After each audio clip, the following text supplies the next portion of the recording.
What up, y'all? Today we're at super training and I'm gonna train arms with silent whack.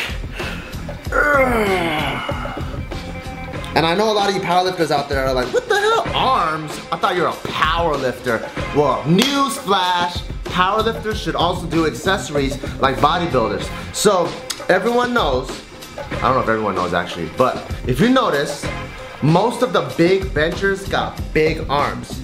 So it's important to make sure you work on your arms if you want a big bench. And it looks good in the bathroom. Does it look big or no? Kinda. Me and Silent Mike, we started off with some dips. Sets of 12, sets of 15, and then we moved on to some cable rows. Sets of 12, sets of 15. Because when you do a compound movement, it helps warm up the smaller muscles that we want to isolate later. So that's why we warmed up with a compound movement to kind of get the blood flowing. Because you don't want to just jump right into doing isolation movements because you might pull something. So that's why we did the dips, did the rows. And in our first exercise, we did some supersets with the skull crushers and hammer curls. The second exercise we did was tape presses supersetted with just regular alternating curls. And one thing that I learned new today was tape presses, and that's when you take the dumbbells and you have your elbow in line with your shoulder and you extend upwards like this. And this is a exercise that is directly gonna benefit me because this helps out with lockout.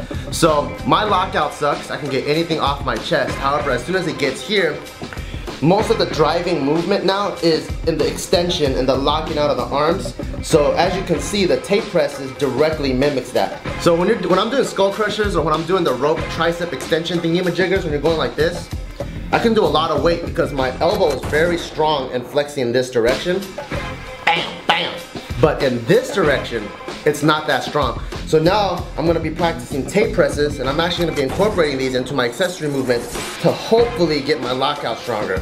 And then one other thing that I was messing around with while I was at super training is pin presses. What Mark Bell told me is that most people's lockout problem isn't really that they're not strong enough, because if you're strong enough to get it off your chest, you should be strong enough to finish it throughout the entire movement. He says why people can't lock out is because as they're benching, they lose momentum when your elbows are going from an inside position to an outside position. So the cool thing about pin presses is that it's putting the barbell exactly where that transition begins, so you're learning to accelerate through from a weak elbow position.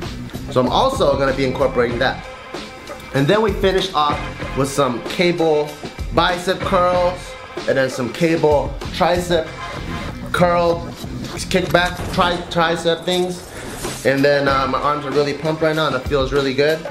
And sometimes if you just want an easy workout, but you still want to work out, go in the gym, smash your arms, because arms can never be too big, and big arms are always good for you.